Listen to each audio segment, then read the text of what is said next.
पिता परमात्मा ने मनुष्य जीवन दिया है सुखी होने के लिए, दुखी होने के लिए नहीं। तो समस्त दुखों को नष्ट करने का सामर्थ्य मनुष्य के पास है। रोने के लिए मनुष्य जीवन नहीं मिला है, दुखी होने के लिए नहीं मिला है, खिन्न होने के लिए, परेशान होने के लिए, तनावग्रस्त होने के लिए ये शरीर नहीं मिला। मनुष्य शरीर मिला है सब दुखों को छिन्न भिन्न करके, नष्ट भ्रष्ट करके आनंदित रहने के लिए मिला। तो पीछे आपने विचार किया क्यों दुख होता है, तो प्रकृति और पुरुष के साथ संबंध हो जाए तो दुख उत्पन्न हो जाता है। और उस दुख के कारण के ऊपर विचार करते करते मानसिक दुख के ऊपर हमने चर्चा की। मन से व्यक्ति अधिक दुखी होता है, शरीर से इतना दुखी नहीं होता है जितना मन से होता है। अब कभी रात को सोते हैं तो सामान्य पतला कंबल ओढ़कर सो गए, रात को ठंड लगी तो कुछ और नहीं है, जैसे तैसे सो गए, रात पार हो गई। उससे व्यक्ति इतना दुखी नहीं होता है। ऐसे ही कभी खाने की इच्छा थी और खाने को अनुकूल नहीं मिला, प्रतिकूल हो गया, खाने पाया, आधा खाया आधा भूखा रहा, उससे व्यक्ति इतना दुखी नहीं होता। खाने को देने वाला, कंबल की व्यवस्था करने वाला कैसे करता है, वो मन में सोचकर अधिक दुखी होता है, मानसिक रूप से अधिक दुखी होता है, शरीर से कम दुखी होता है। तो ये जो सुख दुख का संबंध रहता है, व्यक्ति पूरा जीवन दुखी दुखी दुखी दुखी दुखी रहता, हर समय दुख, हर व्यक्ति में दोष देखते, हर कार्य में दोष देखते, कुछ प्रवृत्ति हो जाती है हर एक में दोष दिखाना निकालना। दोष तो होते ही है और दोष होंगे भी है। दोष से कोई न बचेगा न कोई बचा है, सबका कुछ न कुछ गलत होता है, आचरण बिगड़ता है, दोष होता है, कुछ न कुछ अनुचित हो ही जाता, चाहे अपना हो चाहे दूसरे को। जो गलत हो गया, अनुचित हो गया, उसी के ऊपर व्यक्ति सोचते सोचते सोचते और लगातार दुखी होता रहता। शास्त्र में इसे बताया कि जो दुख हो रहा है क्यों हो रहा है। हम जिस संस्था में मेंबर है वहां कुछ गड़बड़ है तो हमको बड़ा दुख होता है, और जिसमें हम नहीं है वहां कुछ गड़बड़ हो जाए तो कम दुख होता है। ऐसे क्यों? हमारे देश में कुछ हो जाए तो हमको अधिक दुख होता है, दूसरे के देश में हो तो कम दुख होता है। अपने बेटे के ऊपर कोई आपत्ति आ जाए तो कम दुख, ज्यादा दुख होता है, दूसरे के ऊपर हो तो कम दुख होता है। अपने बेटे की उपलब्धि पर बड़ी प्रसन्नता होती, दूसरे के बेटे की उपलब्धि पर कम प्रसन्नता होती। ये संसार में प्रसिद्ध है, देखा जाता। तो शास्त्रकार ने कहा इसमें स्वस्वामी संबंध कारण रहता है। मैं और मेरा, जहां मैं और मेरा रहेगा तब तो व्यक्ति अधिक दुखी होगा, और जहां मैं और मेरा का संबंध कम है, नहीं है, वहां पर व्यक्ति प्रसन्न रहता है।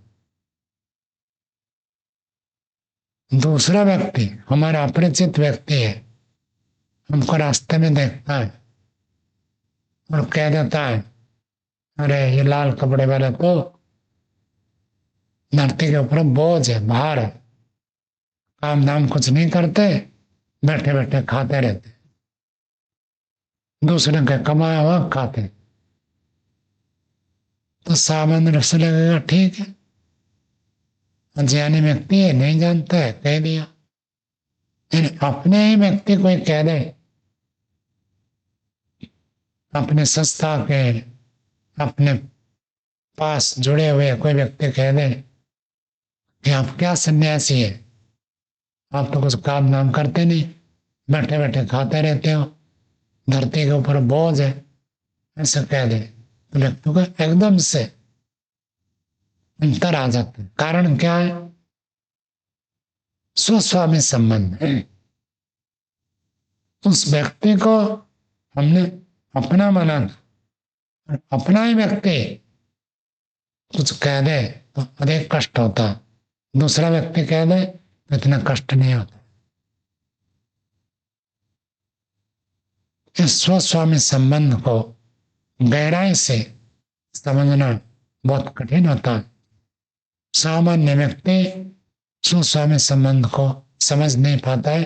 कहां कहां पर मैं स्वस्वामी संबंध से जुड़ा हो।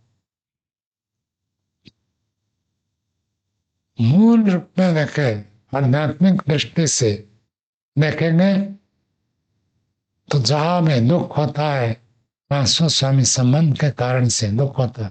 अविद्या, प्रकृति अलग है, पुरुष आत्मा हम अलग है। इन दोनों को अभिन्न मानना, अपना ही मानना, स्वरूप मानना, ये अविद्या का ही एक भाग है। जो मेरा नहीं है उसको मेरा मानना अथवा मैं मानना। मैं और मेरा, हिंदी में मैं मेरा कहते हैं, संस्कृत में स्वस्वामी संबंध कहते हैं। ये बहुत बड़ा बाधक बनता है। ये स्वस्वामी संबंध होता है क्यों? महर्षि कपिल जी ने कर्म निमित्त प्रकृति स्वस्वामी भावा अनादि, प्रकृति के साथ पुरुष का स्वस्वामी संबंध जो बनता है कर्म निमित्त है। कर्म करते समय व्यक्ति सकाम भावना को रखता है। कर्म का अर्थ पाप पुण्य अर्थात सकाम। यदि सकामता रहेगी निश्चित रूप से स्वस्वामी संबंध उत्पन्न होगा। और जहां स्वस्वामी संबंध है वहां दुख का जड़ है। दुख का बीज बो दिया, बीज बोया है, अंकुर तो निकलेगा। किसी संस्था से, किसी व्यक्ति से, धन संपत्ति से, पुत्र परिवार से तो बहुत स्थूल रूप में स्वस्वामी संबंध बनता है।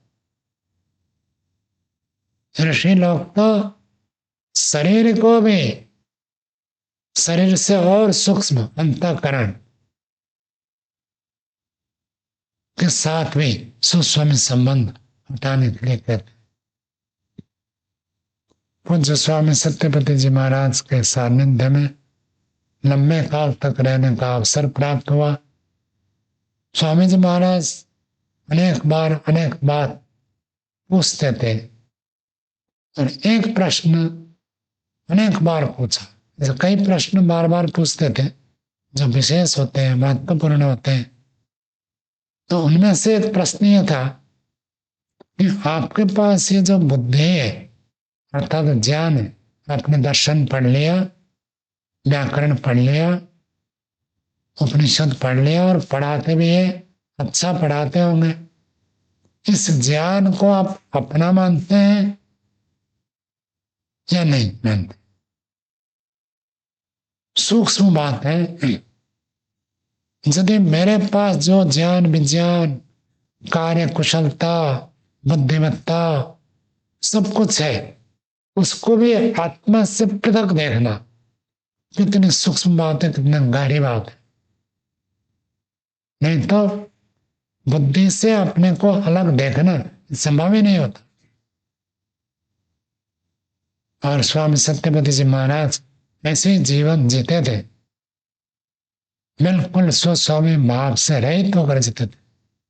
कोई भी व्यक्ति कितने दिन में सेवा करे और ऐसे स्थिति बन जाती थी कि उसके बिना कार्य नहीं चलेगा। लेकिन यदि वो व्यक्ति स्वतः कह दे कि स्वामी जी मैं आपकी सेवा छोड़ना चाहता हूँ, अलग होना चाहता हूँ, एक बार भी नहीं कहते थे आप सेवा मत छोड़ो, आपके बिना मेरा काम नहीं चलेगा।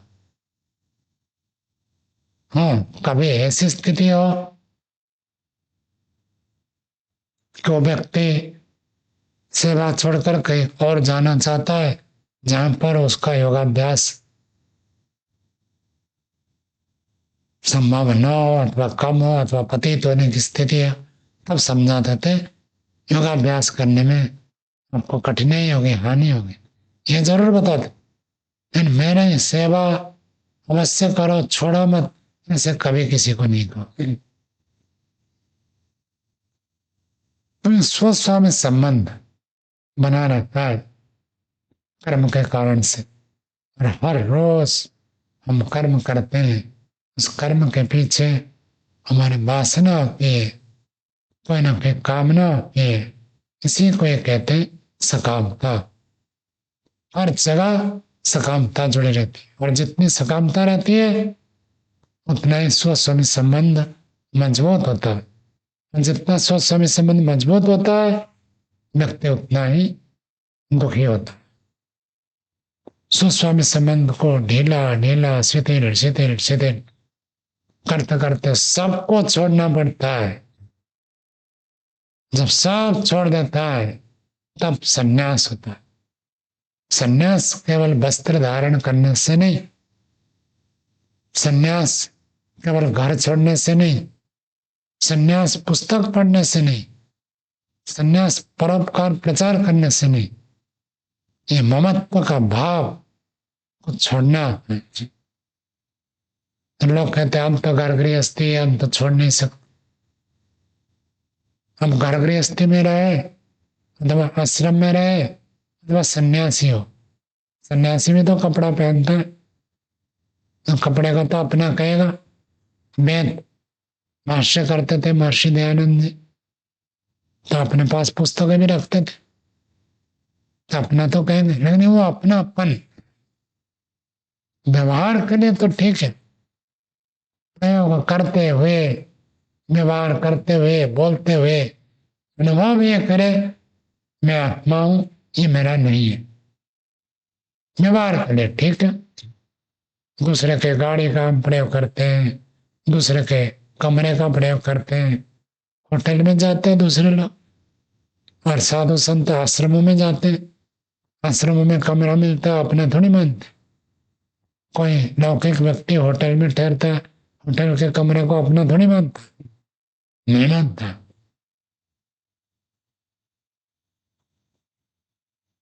लेकिन प्रयोग तो करते, ऐसे प्रयोग की स्थिति में रहते हुए अपने भाव को छोड़ना, प्रयास करना अत्यंत आवश्यकता होती। तो ये स्वस्वामी संबंध छोड़ने के लिए प्रयत्न करे तो छूट जाए, ऐसे नहीं। कर्म जब हम करते हैं, कोई भी कर्म करते हैं, उसके पीछे भावना, मैं अपनी इच्छा को कितनी प्रबलता से पाना चाहता हूं, ये जो सकामता, जितनी सकामता होती है स्वस्वामी संबंध इतना प्रबल होता। तो सकामता को ढीला करना, अच्छे कार्य करे, परोपकार करे, सेवा करे, संस्था में काम करे, दूसरों का हित करे, लेकिन उसमें सकामता नहीं, ईश्वर का कार्य है, ईश्वर की दृष्टि से कर रहा हूं, परिणाम क्या आएगा हमारे हाथ में नहीं।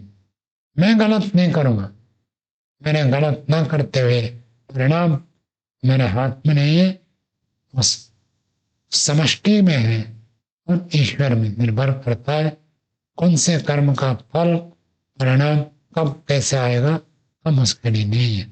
ऐसे जो मानकर चलता है दुखी नहीं होता है।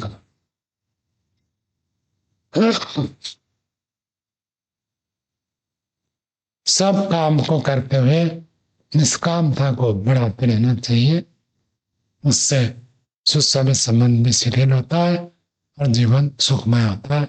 इतना कहकर वाणी को विराम देते हैं।